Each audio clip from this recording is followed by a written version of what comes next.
Assalamualaikum warahmatullahi wabarakatuh. Alhamdulillahi rabbil alamin. Allahumma salli wa sallim wa barik ala sayyidil mursalin Sayyidina Muhammadin wa ala alihi wa ashabihi ajma'in. Amma ba'd. Subhanallah walhamdulillah wa la ilaha illallah wallahu akbar.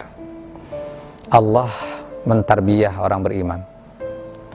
Begitu orang beriman membuka matanya, sadar dia bangun tidur, langsung dalam benak pikirannya ingin mengisi hidupnya dengan proyek-proyek akhirat.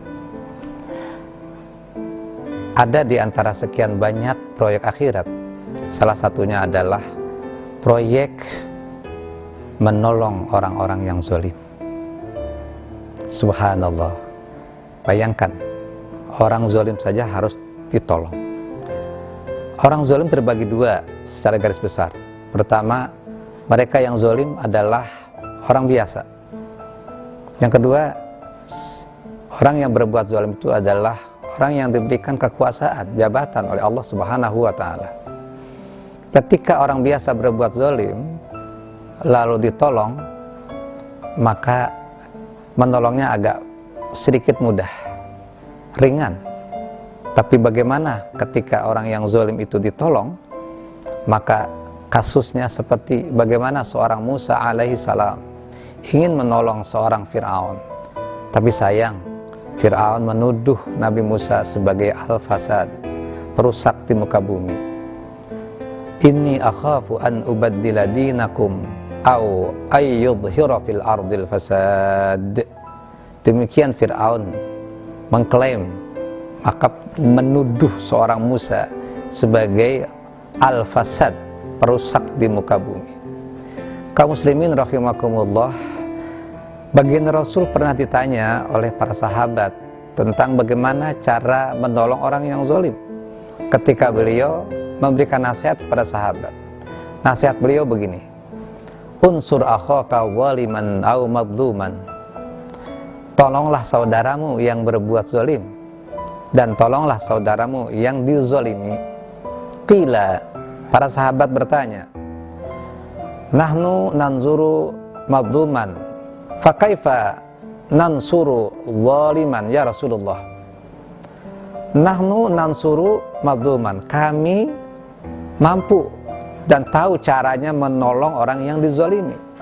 Fakaifa nansuru zaliman ya Rasulullah. Lalu bagaimana caranya menolong orang yang berbuat zalim? Qala, Rasul menjawab, ta'khudhu fawqa yadayhi. Rampas tangannya, ambil tangannya, ambil kekuasaannya, ambil yang dia mampu sehingga dia berbuat zalim pun digagalkan.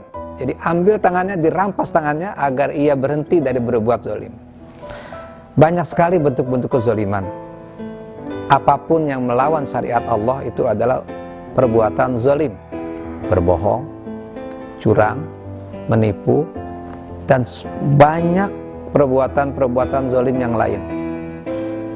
Kaum muslimin rahimakumullah, bagaimana kalau pelaku zalim itu adalah diri kita, diri saya? Ketika orang beriman, saya pribadi, saya tidak sadar kalau berbuat zalim. Lalu ada orang yang datang menasihati saya, mencegah saya untuk tidak berbuat zalim. Apa sikap saya? Sikap orang beriman, alhamdulillah, terima kasih. Saya diberitahu kalau saya pernah berbohong, kalau saya pernah curang, kalau saya berbuat yang salah. Lalu bagaimana kalau yang diberi nasihat atau yang ditolong adalah orang berbuat zalim yang tertutup keyakinannya dengan akhirat karena maaf sudah tertipu dengan kehidupan dunia? Bukannya berterima kasih, malah yang terjadi sebagaimana seorang Musa alaihissalam dituduh sebagai seorang perusak di muka bumi. Bagaimana terjadi sebagaimana seorang Ibrahim alaihissalam dimusuhi oleh Namrud. Tapi ingat, siapapun yang memusuhi Nabi pasti dialah orang yang gagal. Siapapun yang memusuhi ulama yang ikhlas, yang soleh, pewaris Nabi, pasti gagal. Jadi ketika saya berbuat zalim atau kita berbuat zalim, orang beriman harus bersyukur dan berterima kasih kepada orang yang mencegah perbuatan zalim kita. Lalu bagaimana kalau saya adalah seorang penguasa, punya jabatan, katakanlah maaf, saya seorang presiden. Maka ketika saya dinasihati oleh umat, oleh siapapun, oleh ulama ikhlas, bahwa saya berbuat zalim, mungkin katakanlah bawahan saya, menteri saya berbohong, diberitahu kepada seorang presiden, sayalah orangnya, alhamdulillah aku diberi nasihat, aku mendapat jatah surga hari ini. Lalu bagaimana ketika bawahan saya curang, saya diberi nasihat, saya berterima kasih. Inilah contoh pemimpin yang adil. Ingat, dari sekian banyak orang yang Allah selamatkan, ranking pertama yang Allah selamatkan untuk mendapatkan naungan Allah di akhirat nanti, dikatakan dalam hadis, sab'atun yuzilluhumullah yauma la dhilla illa dhilluh. Ada 7 macam manusia yang nanti di akhirat mendapatkan naungan di mana tidak ada naungan lain kecuali naungan Allah. Ranking pertama adalah imamun adilun, pemimpin yang adil. Andaikan ada yang menasihati, segeralah kita bertaubat dengan taubatan nasuha. Terima kasih saudaraku yang telah mengingatkan. Kita ingin hidup damai, esok ingin pulang kampung akhirat. Semoga kita husnul khotimah. Assalamualaikum warahmatullahi wabarakatuh.